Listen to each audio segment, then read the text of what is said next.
Assalamualaikum warahmatullahi wabarakatuh. Perkenalkan, kami dari kelompok 10 akan mengerjakan tugas pengantar ilmu budaya, membahas fenomena terkait budaya K-pop yang mempengaruhi budaya Indonesia dan apa saja nilai-nilai yang dibawa.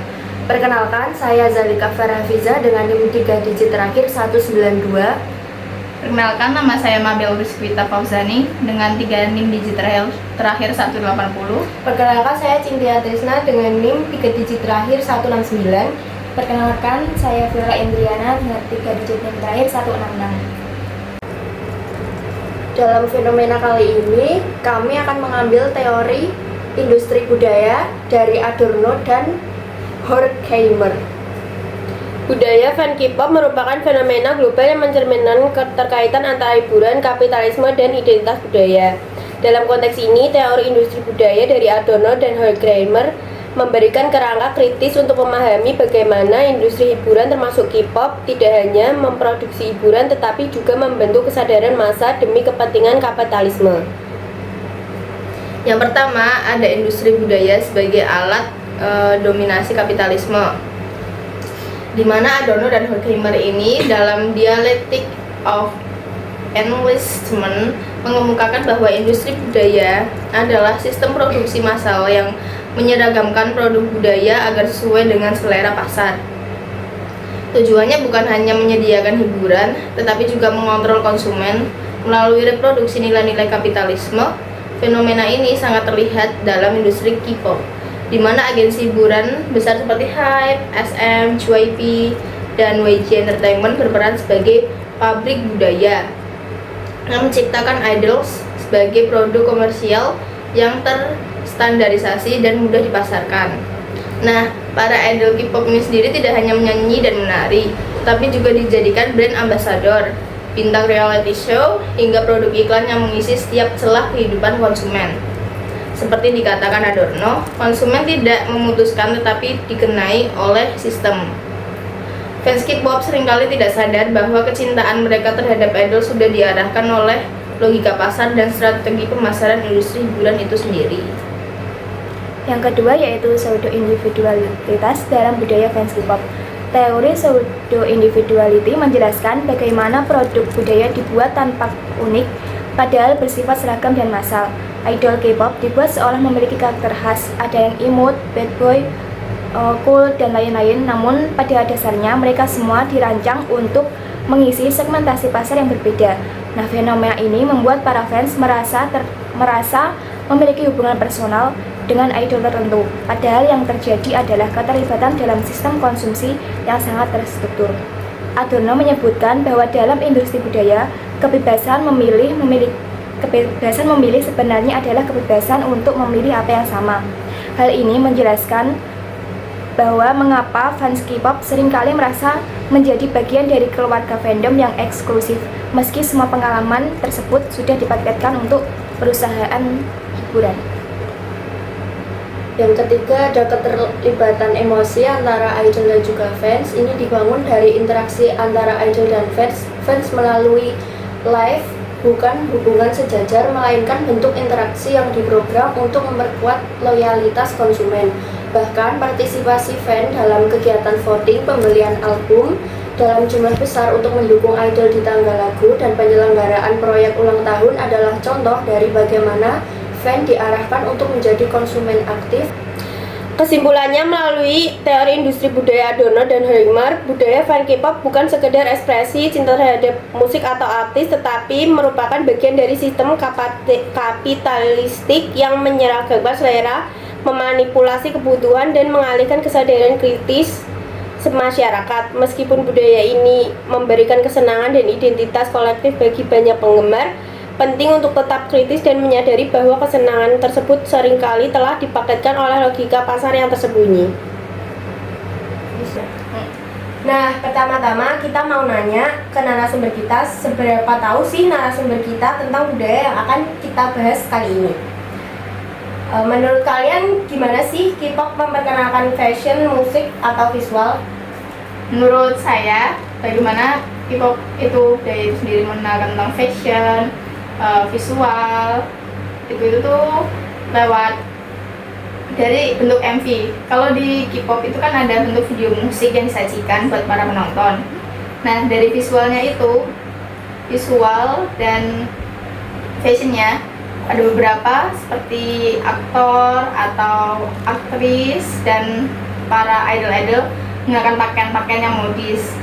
Jadi ketika budaya itu masuk ke Indonesia, jadi orang-orang Indonesia, warga Indonesia tuh seperti terpacu, seperti melihat bahwa fashion itu bagus. Jadi tuh mereka mengikuti apa fashion yang tren dari hal itu sendiri, seperti gaya rambut, cara berpakaian, ataupun penampilan tersebut, sehingga warga Indonesia ini tuh bisa mengimprovisasi visual ala Korea, kalau anak zaman sekarang bilang gitu sih. Oh, jadi gitu menurut kamu. Terus? Nah, tadi kan seperti yang dijelaskan dari Mabel, kan ada visual sama fashion ya.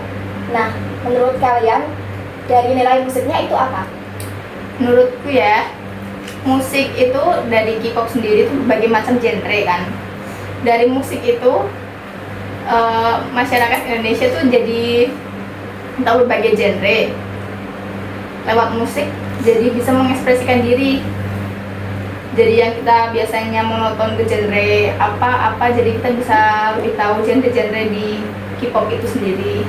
Dan jadi cukup menjadi tradisi sebenarnya di budaya itu. Jadi fashion, visual, musik itu mirip-mirip lah ya gitu. Baik, terus menurut kalian ini nilai apa yang paling kuat tercermin dalam fenomena K-pop saat ini? Nah, sekarang kan sekarang kan teknologi kan udah maju ya, banyak banget tuh pengaruh-pengaruhnya.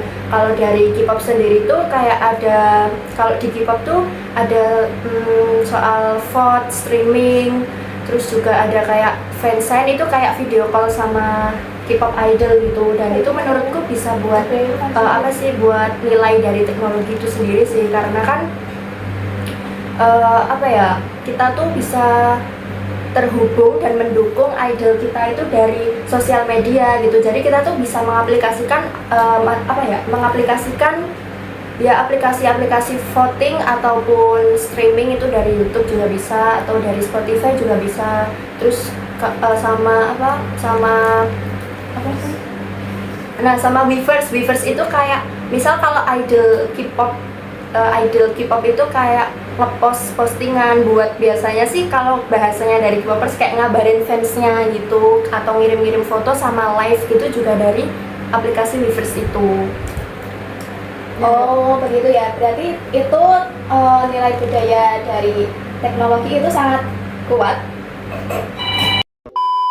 Seperti itu. Menurut kalian itu teknologi sangat kuat karena penting dalam menyebarkan nilai budaya ya. Nah, ngomong-ngomong nih, kalian ini nge-stand grup apa ya dalam K-pop itu?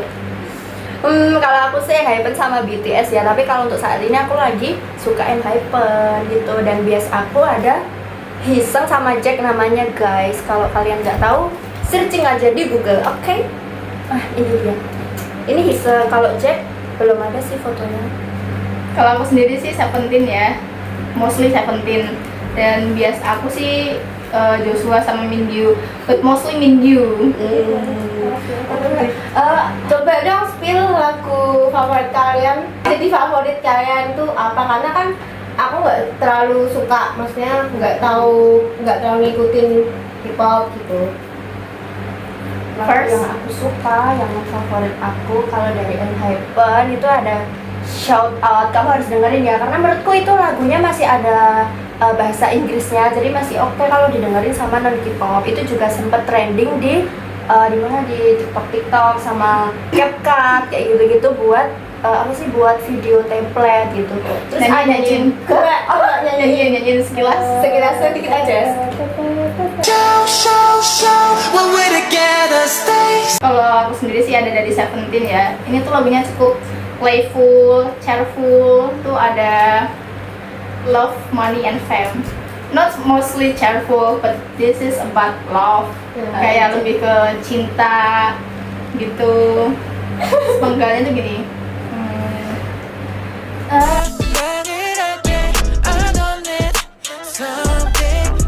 Gitu sih.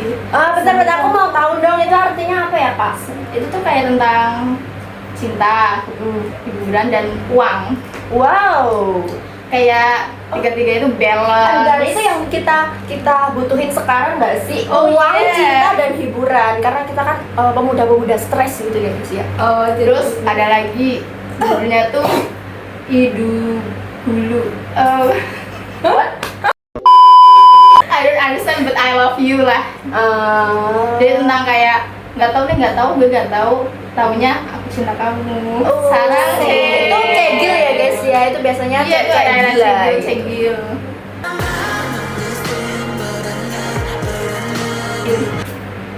Gitu sih.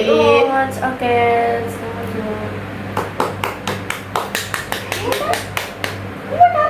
Terus kan sikap konsumtif juga sering dikaitkan dengan fans K-pop ya. Terus apa pendapat kalian tentang ini? Setuju aja sih kalau soal sikap konsumtif ya, karena mungkin udah banyak sih non K-pop itu kayak sering nyinggung kalau K-popers itu orangnya tuh boros gitu, karena kan terlalu apa ya, maksudnya kayak membeli barang-barang nggak bermanfaat gitu. Kayak misalkan ada photocard itu yang kayak gini, dan ini kan ada apa namanya, apa kecil Album ini kayak perintilan. bukan ini apa, Tempat placeholder. nah itu ya itulah pokoknya. Terus ada juga kayak album ya, terutama tuh album, biasanya orang-orang non Kayak K-pop gini. tuh kenalnya album gitu. Iya ada album lah, itu kan soalnya harganya ya lumayan sih, dan orang-orang tuh selalu bilang apa sih itu kayak nggak jelas, nggak bermanfaat gitu, cuma kertas gitu ya. Tapi mereka tuh nggak tahu kalau itu tuh berharga bagi K-popers gitu. Terus juga kayak nonton konser itu kayak dibilang boros dan apa ya, Pemborosan gitu lah ya. pemborosan, karena kan Ya karena kan buang-buang buat duit juga sebagai ya. hiburan doang aja ya. Dan juga buang-buang duit gitu, karena kan cuma konser-konser gak jelas gitu. Padahal kan ya kalau untuk konser kan gak cuma K-pop ya guys, bisa juga artis-artis luar gitu, kayak Menghibur ya. kayak Coldplay gitu. Terus apa lagi, banyak lah, banyak. Juga lightstick gak sih? Ya lightstick tuh yang buat gini-gini apa, Yang gini-gini biasanya buat jadi lampu di konser itu sendiri. Iya. Padahal tuh manfaatnya juga banyak guys, selain Bisa untuk buat penerangan waktu mati lampu. bener banget. Jadi nggak cuma buat konser aja sih kalau lightstick itu, banyak lah sebenarnya tuh banyak. Tapi kan mungkin non K-popers tuh taunya kayak nggak bermanfaat lah, atau kayak nggak jelas gitu. Gitu sih ya. Kayak center gitu lah. Kayak Bisa center. buat center gitu lampu. Jadi kalau mati lampu tuh nggak ada center, bisa jadi optional lain. betul Plastik. sekali. Ya kira-kira gitulah ya. Kira-kira gitu ya kalau Atau untuk- kan dari perintilan lain yang mostly itu kayak dari agensinya sendiri tuh nyediain kayak gantungan kunci lah atau boneka. Biasanya sih Baju boneka juga ya, ada nggak sih? iya, baju juga Baju ada, gitu. tumbler kayak gitu. Karena kan official langsung dari artisnya. Biasanya kan ada tanda tangan yang buat itu makin banyak diminati dan Iya. buat harganya tuh cukup mahal. Kalau ini pasti tau lah soal tanda tangan artis, kan ya berharga ya untuk para fans-fansnya gitu. Itu sih dari kita. Nah kan dari barang-barang yang telah disebutkan seperti tadi album atau PC. Nah menurut kalian itu bagaimana kalian menanggapi tentang barang-barang yang diperjualbelikan namun tidak official atau unofficial maksudnya? Menurut kalian gimana nih? Kalau dari aku sih sebenarnya apa ya? Kalau aku sih nggak apa-apa ya, karena biasanya kan kalau yang official itu biasanya ya lumayan mahal, tapi tergantung dari fotonya juga sih. Tapi kalau dari kalau unofficial tuh biasanya tuh dibuat ini pas kita nonton konser secara nonton konser bareng-bareng gitu loh. Kayak misalkan kalau fansnya dari ENHYPEN gitu kan namanya Engine, jadi kayak para Engine ini tuh kayak nonton konser bareng di salah satu hotel gitu misal. Nah mereka ini bisa berbagi merchandise gitu, kayak misal photocard atau gantungan kunci, terus juga permen-permen gitu juga, atau gelang yang udah dikreasikan gitu loh guys. Dan itu tuh bisa menambah menambah teman baru juga, karena kan mereka kan juga ngasihnya tuh secara sukarela gitu, kayak siapa yang mau freebies itu kan namanya freebies ya. Jadi menurut aku nggak masalah sih kalau unofficial gitu. Menurut aku sih juga ya, kayak kalau nggak unofficial tuh kayak ngobati rasa pingin kita aja, karena nggak bisa beli yang official karena ya mahal, budget cuma ada segini, apalagi kan pelajar kan ya, jadi bisa beli yang itu sih unofficial gitu, karena kita kan juga butuhnya kan fotonya ya. Iya kan, jadi gitu. Kalau orang nggak benar-benar tahu juga nggak terlalu beda ya sebenarnya, nggak terlalu beda yang jelas-jelas banget dari si official sama unofficial ini sendiri, jadi ya gitu.